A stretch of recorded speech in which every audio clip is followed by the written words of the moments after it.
2028 నాటికి మరో 16 నుంచి 17 కోట్ల టన్నుల సిమెంట్ ఉత్పత్తి సామర్థ్యం దేశంలో చేరబోతోందట.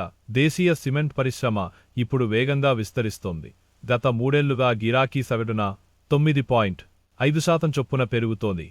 పెరుగుతున్న డిమాండ్ను తట్టుకునేందుకు కంపెనీలు కొత్త ప్లాంట్ల ఏర్పాటు, సామర్థ్య విస్తరణకు సన్నద్ధమయ్యాయి.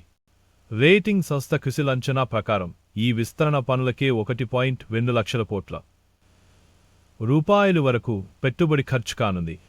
ఇది గత మూడేళ్లతో పోలిస్తే దాదాపు 50% ఎక్కువ. వచ్చే మూడేళ్లలో అంటే 2026 నుండి 2028 మధ్య మరో 16 నుంచి 17 కోట్ల టన్నుల కొత్త ఉత్పత్తి సామర్థ్యం అందుబాటులోకి రానుందని క్రిసిల్ చెబుతోంది.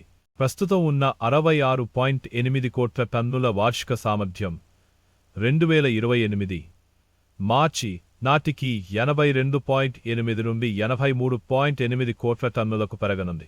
క్రిసిల్ విశ్లేషణ ప్రకారం ఈ కొత్త సామర్థ్యంలో 65% ఇప్పటికే ఉన్న ప్లాంట్ల విస్తరణ ద్వారా వస్తోంది. అంటే పెట్టుబడి వ్యయాలు కూడా అంత భారీగా ఉండవు.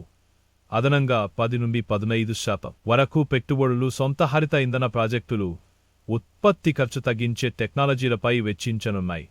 ఇందువల్ల కంపెనీల అప్పు స్థిరంగా ఉండి లాభాలపై పెద్దగా ఒత్తిడి ఉండదని క్రిసిల్ అంచనా వేస్తోంది. వచ్చే మూడేళ్లలో దేశీయ సిమెంట్ రంగానికి అనుకూల పరిస్థితులు నెలకొననున్నాయి.